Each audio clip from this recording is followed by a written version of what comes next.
ridiculous amounts, like buying over 100 luxury cars in cash, holding $15 million worth of them, which he might have to sell. As the investigation continued, it was revealed by reputable sources that his assets may not be enough to cover his debts, which spread across the US, Dubai, and Mexico. He reportedly owes individuals, companies, countries, and even staff at his Mayweather gyms across America, leading to more lawsuits. People used to see him walking around New York, bragging about owning buildings left and right. When people reached out to agencies involved in his big deal, they got no comment as a response. This whole situation shocked fans, especially as social media lit up with disbelief, some calling him an example of how not to live as a boxer. One said Mayweather's lifestyle robbed him of the rewards boxing gave him. "Where's the money?" asked another, seeing him in designer clothes and wondering what went wrong. One person questioned why jewelers even sell to him anymore, given his track record of unpaid debts.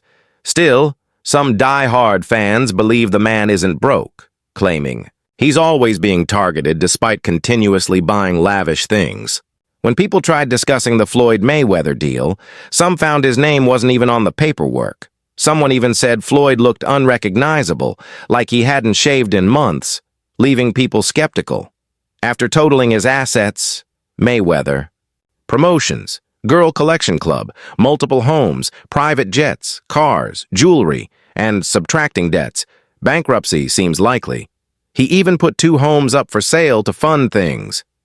More bizarrely, he sued Business Insider for $100 million after they questioned the legitimacy of his claimed $400 million real estate deal.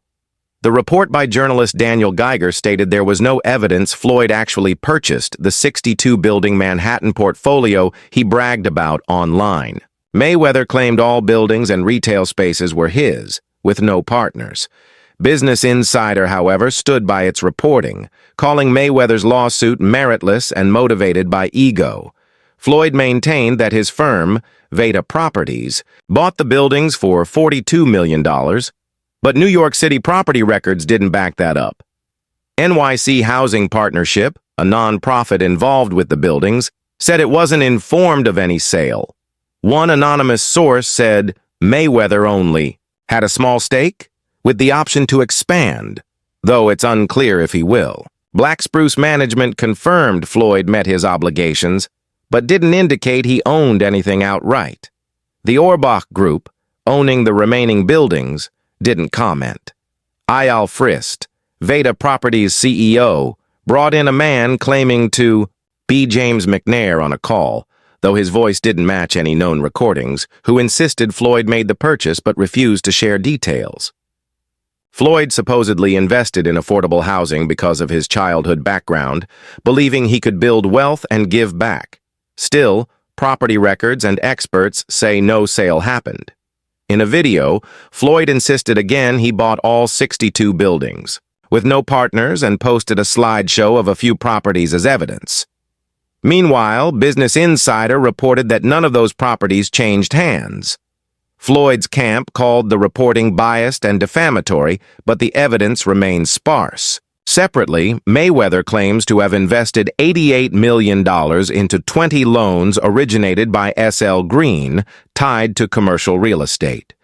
These mezzanine loans provide high interest, and according to Floyd's team, were a way to earn money and enhance his brand. Still, S.L. Green declined to comment on investor details. Aside from real estate, Mayweather has faced legal issues with jewelers. Recently, he was sued for $1 million debt by a jeweler he's worked with for years. His fondness for bling is legendary, but that indulgence is now causing financial pain.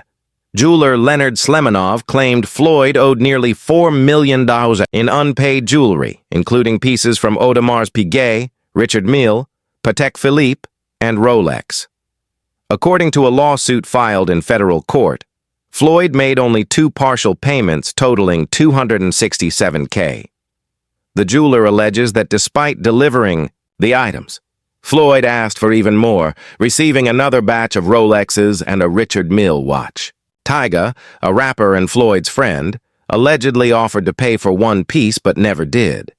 The watches were valued at $1.8 million, and the chain and ring an additional $2 million. Though Mayweather hasn't responded to the suit, he's been seen wearing the jewelry publicly and posting pictures online. The lawsuit even accuses them of fraud and civil conspiracy under RICO laws. But Floyd seems unbothered, still flaunting his lifestyle on social media while saying he's focused now on family, real estate, and inspiring the next generation to surpass him. He's trying to grow, acknowledging that what he did 5 or 10 years ago no longer suits who he is today.